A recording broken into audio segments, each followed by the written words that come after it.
think these people helped the Bear military? Who did this?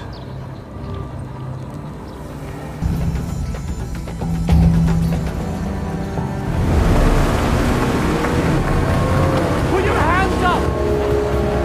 Tengo autorización para traer un mecánico que busca... ¡Hey! ¡Hey! ¡La está secando ahora!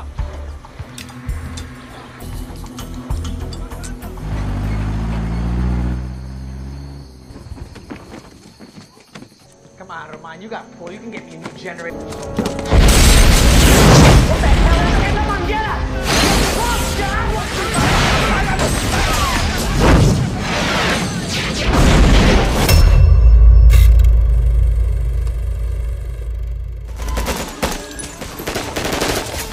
Halo guys, selamat datang kembali di Rasinema. Pada kesempatan kali ini, kita akan membahas sebuah film yang berjudul Collateral Damage.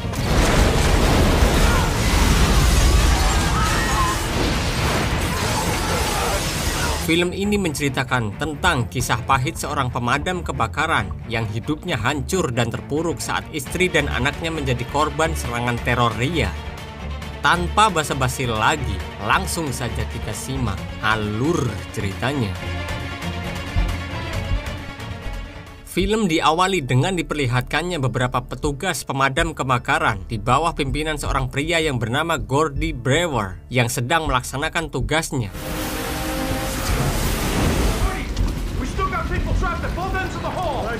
Karena sebuah kerusakan mesin yang membuat kebakaran hebat melanda tempat itu, Gordy dan teman-temannya harus segera mengevakuasi para warga yang terjebak.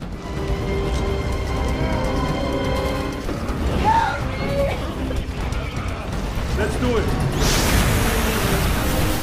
Melihat seorang nenek tua terjebak di puing-puing reruntuhan, Gordy bergegas menyelamatkan nenek tersebut dan memberikannya masker pernafasan yang dia pakai.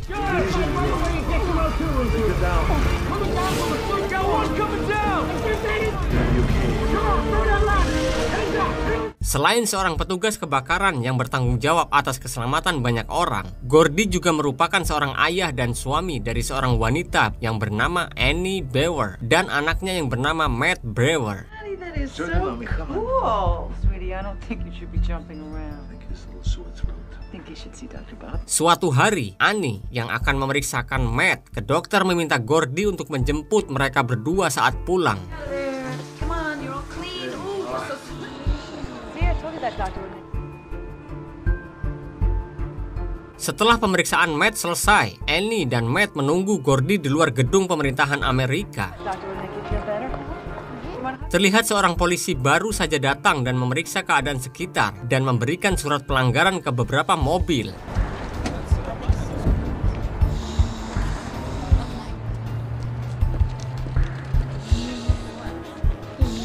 Tidak lama dari itu, Gordy yang baru tiba dan tidak mau kalau mobilnya harus ditilang oleh si polisi. Gordy mengatakan kalau dia hanya ingin menjemput anak dan istrinya. It's me.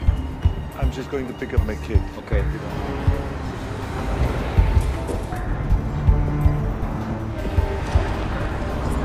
Saat Gordy akan menghampiri Annie dan juga Matt, terlihat iring-iringan mobil para menteri Kolombia yang baru tiba di tempat tersebut.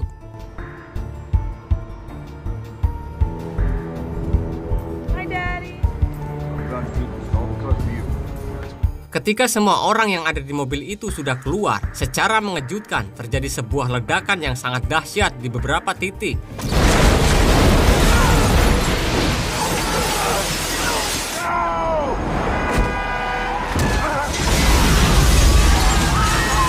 Atas kejadian naas itulah 24 orang luka-luka serta beberapa orang harus mati termasuk Annie dan juga Matt.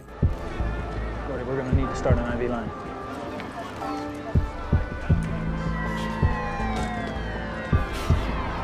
Seakan tidak percaya, Gordy yang masih syok dengan kejadian tersebut meratapi kepergian anak dan istrinya tanpa sepatah kata pun.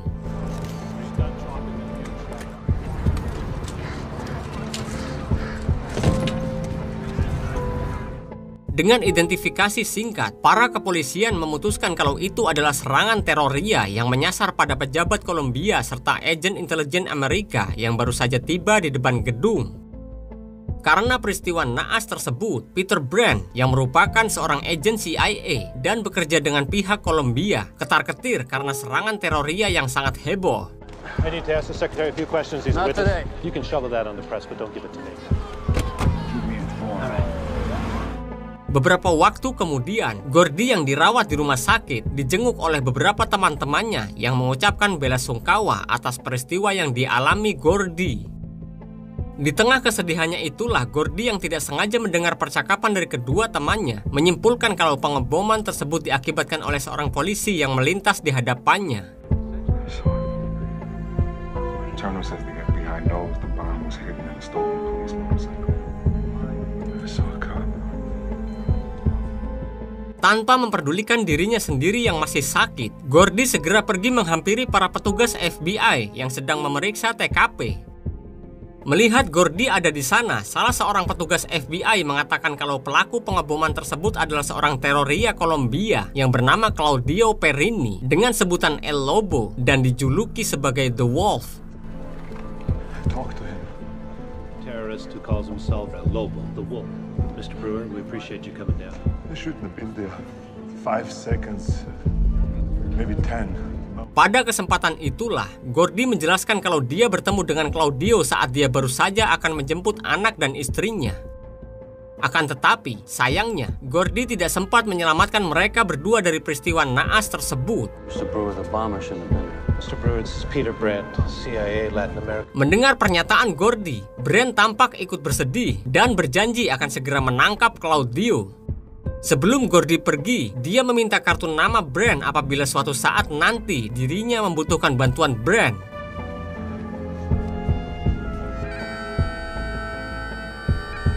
Keesokan harinya, setelah upacara pemakaman selesai, Gordy yang masih tidak percaya dengan kepergian anak dan istrinya terus-menerus terbayang atas semua kejadian itu.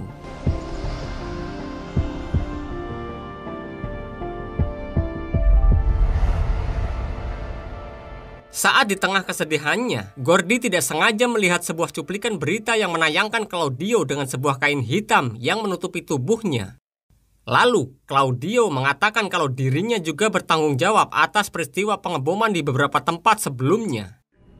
Get out now. Sangre o libertad. Di hadapan kamera, Claudio menjelaskan kalau maksudnya melakukan teror selama ini hanya untuk membela diri melawan para penjahat perang Amerika. Colombia, we will bring the world home to you, and you will not feel safe in your own bed. Setelah itu, terlihat seorang komite solidaritas Amerika Latin yang bernama Efraim Ortiz Dominguez menyampaikan kalau peristiwa yang menimpa anak dan istri Gordy disebut collateral damage. Karena diketahui saat ini Amerika sedang berperang melawan Kolombia. Atas hal itulah, pihak pemerintahan Amerika menganggap wajar peristiwa pengeboman yang dilakukan Claudio.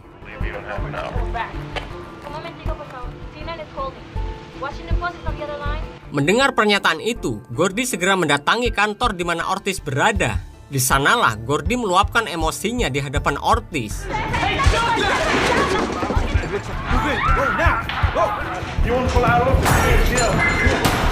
Saat Gordy hendak menghabisi Ortiz, para kepolisian tiba tepat waktu dan langsung menangkap Gordy.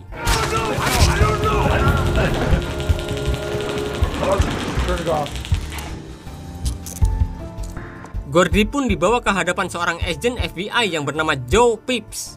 Di sanalah Gordy mengutarakan kekecewaannya karena para kepolisian yang justru menganggap wajar peristiwa yang menewaskan anak dan istrinya. Dalam sidang yang diadakan di dalam Departemen Luar Negeri, terlihat seorang senator yang bernama Chairman Paul Deveraux yang memarahi Brand karena sebelumnya Brand pergi ke konsulat Kolombia dan berencana menyerang para gerilyawan. Oleh karena itu, Deveraux yang ketakutan berencana akan melakukan perundingan damai antara para gerilyawan dengan Kolombia.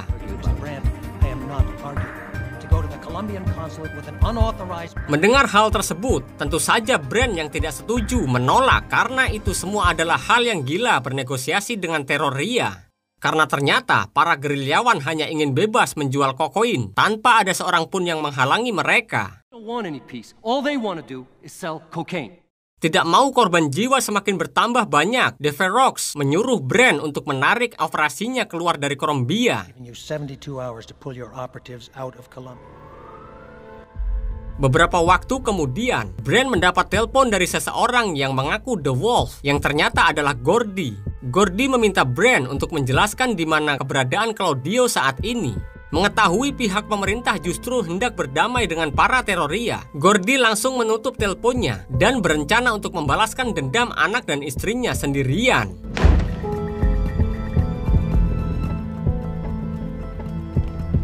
Berbagai cara pun mulai Gordy lakukan.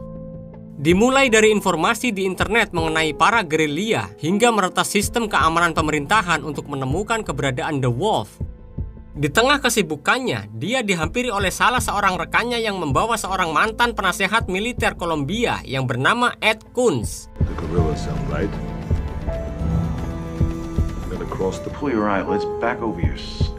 Di hadapan Gordy, Ed menjelaskan kalau Gordy tidak bisa mendarat di Kolombia tanpa paspor dan juga cap saat ini.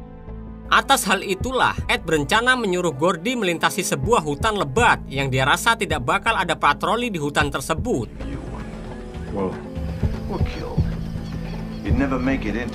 Singkat cerita, Gordy pun menuruti saran dari Ed dengan menaiki sebuah bus agar bisa secepatnya sampai di lokasi yang diperkirakan Claudio berada. Di tengah perjalanan, tanpa diduga, para penumpang disuruh oleh sang supir untuk keluar melanjutkan perjalanan dengan berjalan kaki.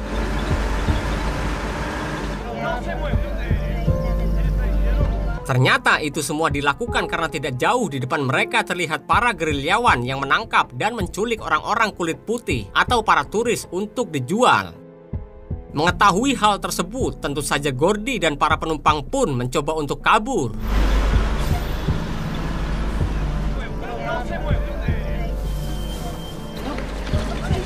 Akan tetapi, sangat disayangkan, salah seorang gerilyawan yang melihat mereka semua menyuruh para anak buahnya untuk menangkap para penumpang.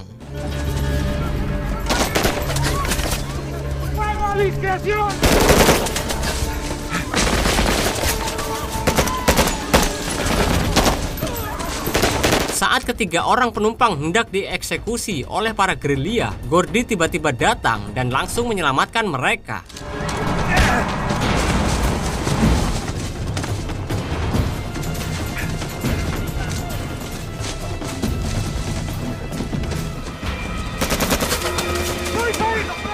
Dengan segenap kemampuan bertahan hidupnya, Gordy mencari cara untuk bisa kabur dari kejaran para gerilyawan.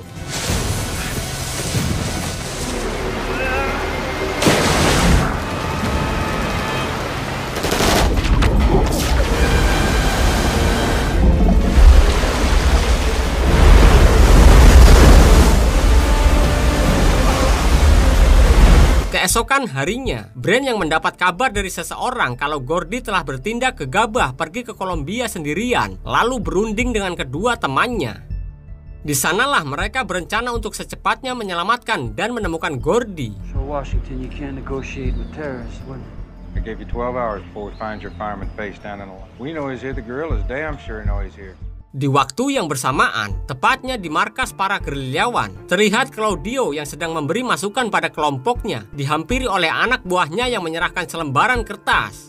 Ternyata kertas itu berisi informasi tentang Gordy, sang pemadam kebakaran, yang ingin membalaskan dendam atas kematian anak dan istrinya. Mengetahui hal itu, Claudio memerintahkan semua kelompoknya untuk menangkap Gordy supaya mereka mendapat tebusan dari Amerika. One at the harbor, one in the town square. Find him before... Capture him.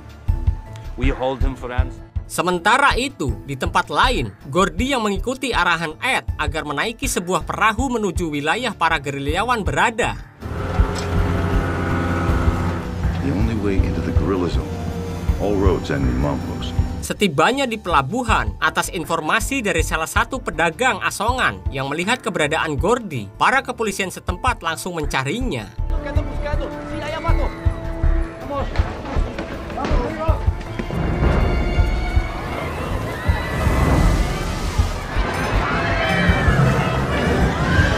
Saat sedang berjalan di tengah keramaian, Gordy yang melihat seorang wanita dan anaknya yang dihadang oleh kedua orang penjahat pun segera menghampiri mereka. Hey, what are you doing? Setelah situasi reda, wanita dan anak itu yang bernama Selena dan Mauro mengucapkan terima kasih kepada Gordy karena telah menyelamatkan mereka. Saat itulah terlihat kedua penjahat tadi bersama kelompoknya hendak menyerang Gordy dan juga Selena. Beruntung sebelum hal buruk terjadi, para kepolisian tiba.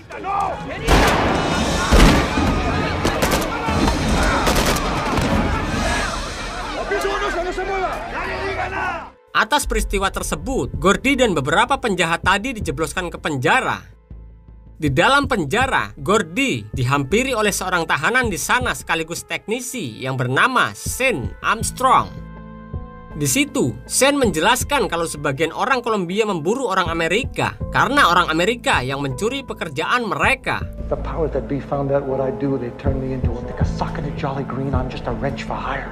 Merasa Shane dapat membantunya, Gordy pun meminta Shane agar menjual paspor miliknya supaya Gordy bisa memasuki wilayah para gerilyawan berada.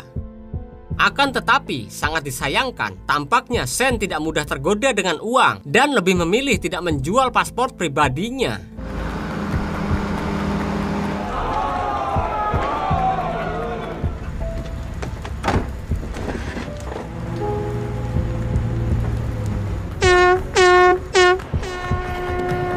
Beberapa waktu kemudian, saat malam hari, terlihat di luar penjara, para gerilyawan tiba menyerang kantor kepolisian tempat di mana Gordy berada.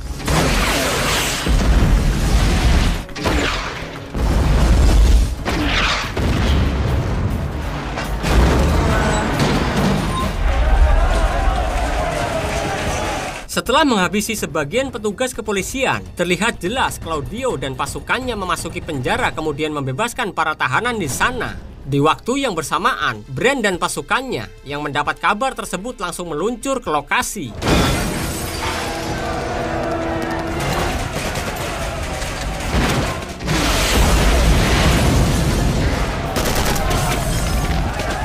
Melihat Gordy ada di hadapannya, Claudio yang hendak menyandra Gordy pun mengurungkan niatnya dan lebih memilih membebaskan kelompoknya.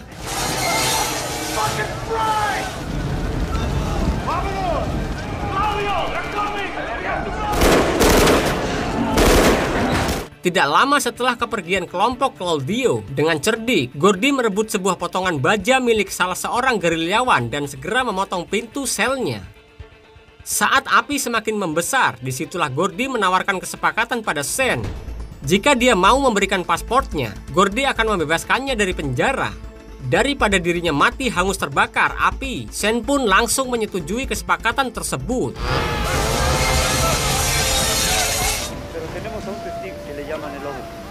Beberapa saat kemudian, para kepolisian serta kelompok Brand pun tiba di sana dan menyadari kalau Gordy telah melarikan diri. Oleh karena itu, Brand dan pasukannya pun segera mencari keberadaan Gordy.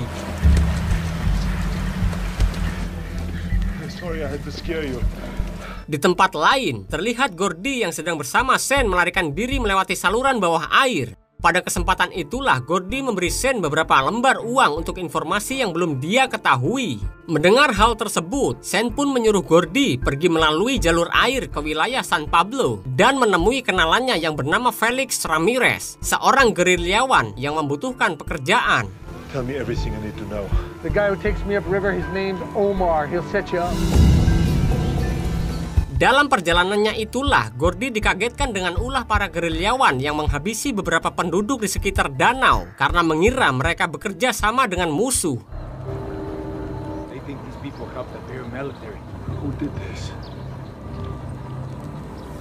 Saat Gordy hampir tiba di tujuan, tanpa diduga para gerilya memergoki mereka membawa Gordy yang menggunakan paspor Shane ke hadapan penjaga perbatasan.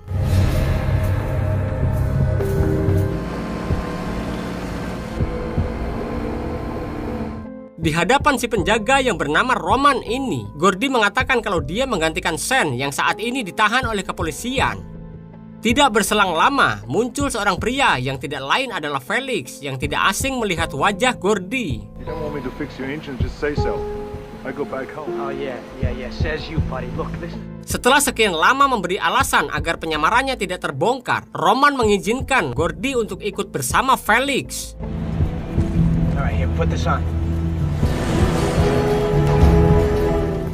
Peekaboo. Beberapa jam kemudian, akhirnya Gordy tiba di kediaman Felix. Dan ternyata Felix merupakan seorang pengawas dalam produksi kokain terbesar di Kolombia. Di sanalah Felix memberikan tugas pada Gordy untuk membetulkan sebuah mesin yang rusak. Eso, así. Me dale más Sembari bekerja, Gordy memeriksa keadaan orang-orang di sekitarnya. Dan tanpa diduga, Gordy justru berniat untuk meledakkan tempat itu. Dengan ilmu pengetahuan yang dia pelajari, Gordy diam-diam merakit sebuah bom waktu.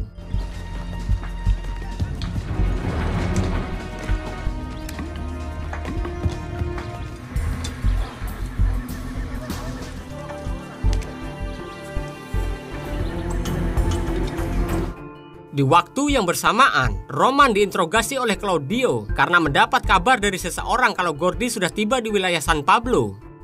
Meskipun Roman meminta ampun karena dia tidak mengetahui siapa itu Gordy, Claudio dengan kejam menyiksa Roman hingga mati.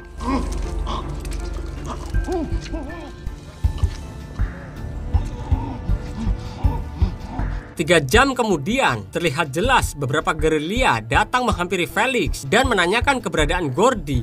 Sadar akan hal tersebut, Gordy segera pergi melarikan diri sebelum Felix dan orang-orang itu menemukan keberadaannya. Everything on the control, right, man? Come on with me over here. Llévame para el mecánico. Come on, Roman, you got pulled. You can get bumped in the helmet or who knows. ¿Qué es esto, Felix? Ketika mereka semua hendak mencari keberadaan Gordy di sekitar kediaman Felix, tiba-tiba bom yang dibuat Gordy meledak secara serentak.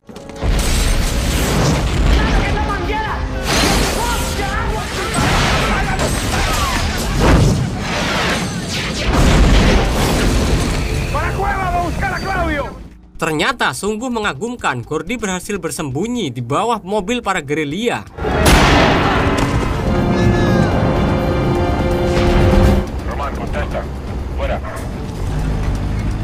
Setibanya di markas besar para gerilya, Gordy mengendap-endap dan mengintip ke suatu ruangan yang di dalamnya terdapat Claudio. Mengetahui hal tersebut, tanpa membuang waktu lama, Gordy mengikat sebuah bom dengan karet gelang dan meneteskan minyak di sekitaran bom tersebut.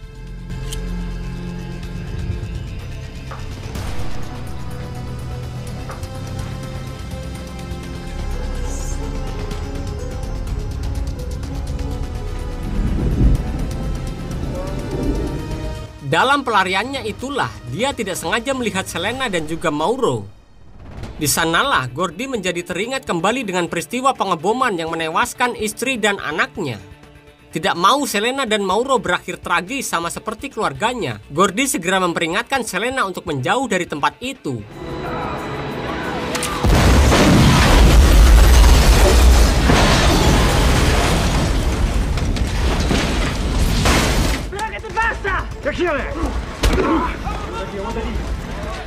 Atas hal itulah Gordy berhasil ditangkap oleh Claudio karena ternyata Selena dan Mauro merupakan anak dan istri Claudio.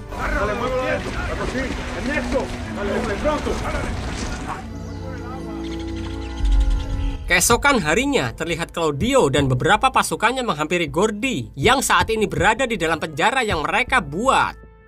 Di tengah percakapan mereka, Gordy melakukan perlawanan lalu menghajar Claudio.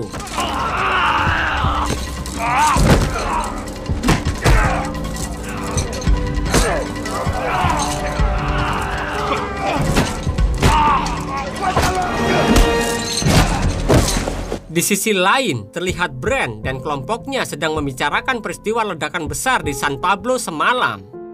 Mereka bertiga menyadari kalau itu merupakan perbuatan dari Gordy yang ingin membalaskan dendamnya. Mengetahui kini Gordy sedang dijadikan tawanan oleh kelompok Claudio, Brand dan kelompoknya pun berencana untuk melakukan misi penyelamatan. We go in the dawn.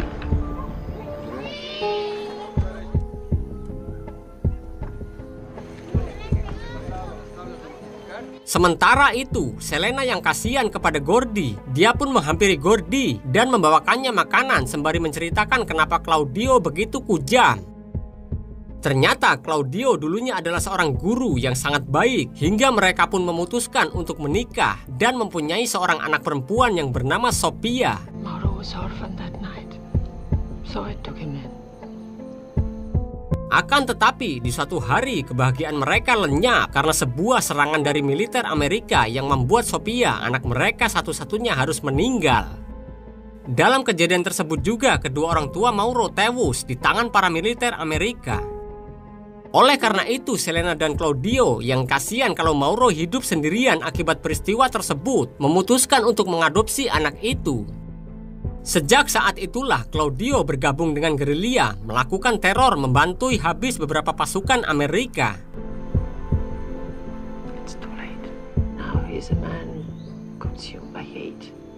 Keesokan harinya, Brand dan para pasukannya meluncur ke markas Claudio.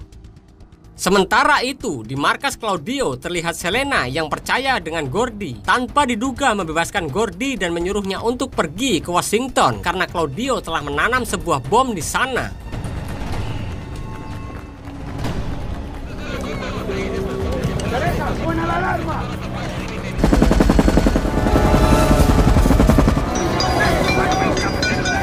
Tidak berselang lama, Brand dan para pasukannya pun tiba dan langsung menyerang markas Claudio.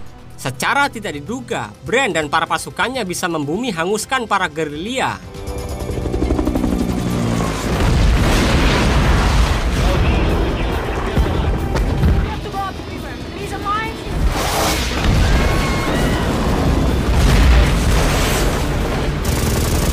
Setelah berhasil mengalahkan para gerilya, Brand segera menghampiri Gordy untuk menyelamatkannya.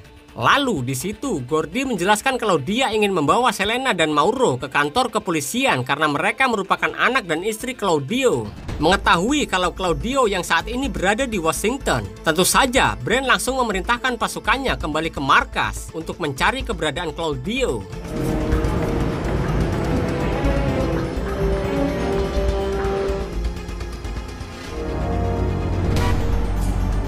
Benar saja perkataan Gordy, karena terlihat saat ini Claudio sedang berkeliaran di sekitaran wilayah gedung Departemen Negara yang terletak di Washington. Tidak berselang lama, Joe dan para agen FBI dikagetkan dengan rekaman suara yang dikirim Claudio. Terdengar jelas Claudio dengan lantang mengancam para warga Amerika kalau dia akan meledakkan kembali sebagian wilayah Amerika. There is no place you can hide. It's the price of your ignorance. Pay for this mistake in blood. Di waktu yang bersamaan, akhirnya Gordy, Selena, dan juga Mauro tiba di tempat itu. Akan tetapi, secara tidak diduga, terlihat Claudio diam-diam menyimpan sebuah koper di tengah keramaian. Please, Bruce, what do you got for me?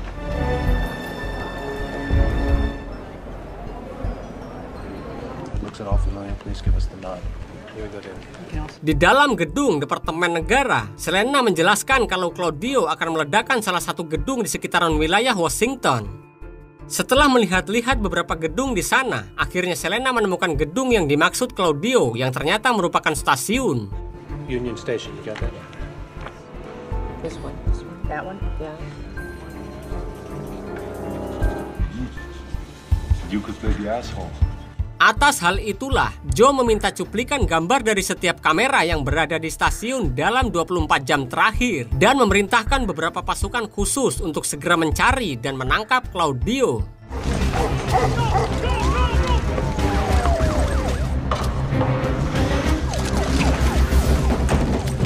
Setelah sekian lama menelusuri berbagai pantauan kamera CCTV, akhirnya mereka menemukan kalau Claudio baru saja meletakkan sebuah koper di balik pohon.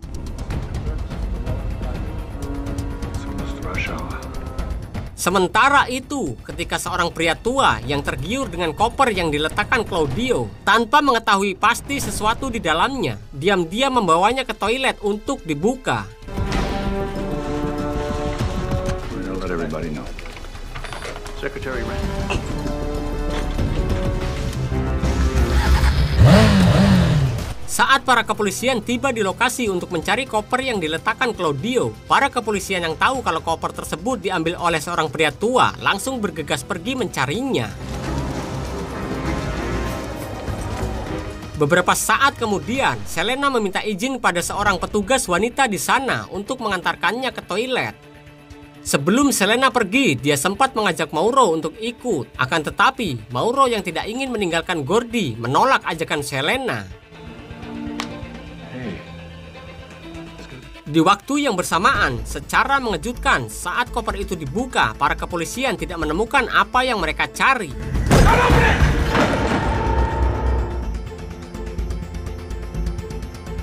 Sementara itu, tidak lama setelah kepergian Selena, pandangan Gordy seketika terpaku oleh beberapa gambar Claudio yang ternyata mempunyai gerakan yang sama dengan Selena sebelumnya.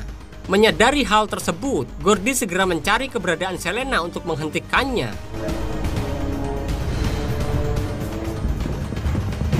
Akan tetapi, sangat disayangkan Selena sudah terlebih dulu melumpuhkan salah seorang petugas wanita di sana dan melarikan diri. Gordy yang melihat hal tersebut pun sadar kalau Selena juga merupakan kaki tangan dari Claudio. Oleh karena itu, Gordy memerintahkan Brand dan para kepolisian di sana untuk segera keluar dari dalam gedung.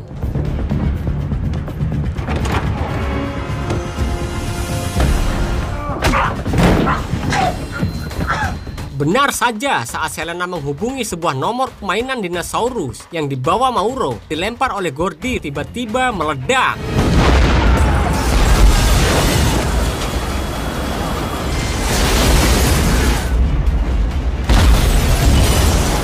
Beruntung dalam kejadian tersebut tidak memakan banyak korban jiwa, karena Gordy segera meminta petugas kepolisian dan orang-orang di sana untuk melarikan diri. Saat Brand mengikuti di mana lift itu berhenti, sangat disayangkan dia harus mati di tangan Selena.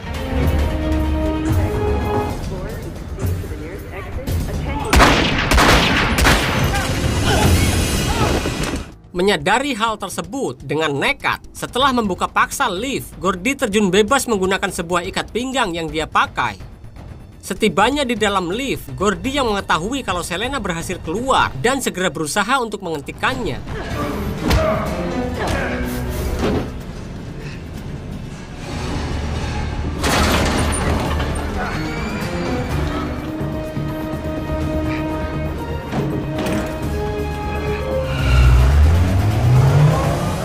Tidak mau kedua teror Ria itu kabur, Gordy dengan cerdas menutup beberapa pintu keluar dan membuat mereka berdua terpaksa harus kembali ke ruang kontrol.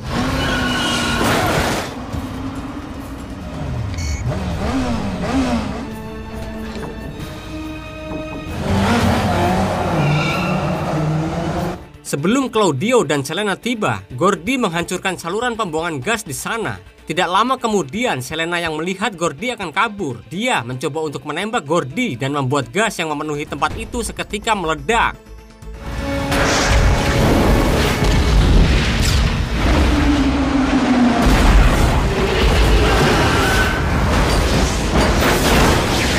Untung saja Gordy bisa selamat dari kejadian tersebut meskipun dia harus mengalami luka ringan di tubuhnya. Akan tetapi saat Gordy mencoba untuk mengecek keadaan, Selena dan juga Claudio secara mengejutkan mereka berdua ternyata masih hidup dan langsung menyerang Gordy.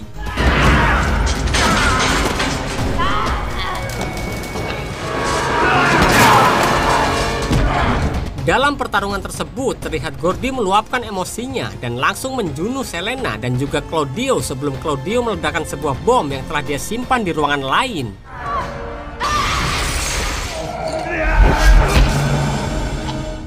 Beberapa waktu kemudian, terlihat para kepolisian dan agen khusus sudah mulai berdatangan, lalu menginterogasi para warga. Tidak berselang lama, Gordy keluar dari dalam gedung dan langsung menghampiri Mauro. Pihak kepolisian pun juga berhasil menemukan sebuah mobil berisi bahan peledak yang sebelumnya Claudio simpan. Atas kejadian tersebut, Gordy mendapat sebuah medali penghargaan tertinggi bagi warga sipil. Kemudian, film pun berakhir.